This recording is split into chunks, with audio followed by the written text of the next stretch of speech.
बिस्मिल्लाहिर्रहमानिर्रहीम। अस्सलामु अलैकुम। आप देख रहे हैं K92 न्यूज और मैं हूं नाइला भट्टी। शामिल करते हैं आज की अहम खबरें। कराची जिला गरबी SHO मोमिनाबाद अंसर महमूद भट्ट की मुनशद फिरोशों पर वार बदस्तूर जारी। दूसरी जानिब गुटखा मावा की फैक्ट्री पर छापा। क्राइम रिपोर्टर इमरान कसूरी की रिपोर्ट के मुताबिक SHO औरंगी टाउन थाना मोमिनाबाद अंसर महमूद भट्ट की सरबराही में मोमिनाबाद पुलिस की खुफिया इतला पर ईरानी कैंप रहीम शार कॉलोनी में कार्रवाई। मुनशद फिरोशी में मुलविस मुलजिमान गिरफ्तार। मुलजिमान के कब्जे से 1 किलो 105 ग्राम चर्स बीमा रकम बरामद। मुकदमा दर्ज, तफ्तीश जारी।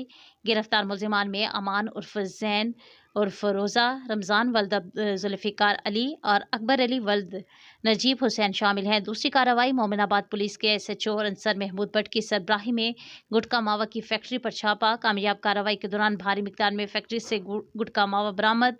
2 मुलजिमान गिरफ्तार। कार्रवाई मोमिनाबाद नूरानी मोहल्ला में अंदरून मकान कायम फैक्ट्री में छुपकर गुटखा मावा तैयार करके सप्लाई और फरोख्त करते थे। फैक्ट्री से 40 किलो छालिया, तंबाकू, केमिकल तराजू और पैकिंग का सामान भी बरामद हुआ है। मुकदमा दर्ज करके तफ्तीश जारी है। गिरफ्तार मुलजिमान में जावेद वल्द रहमतुल्लाह और खालिद दुरानी वल्द अब्दुल कयूम शामिल हैं।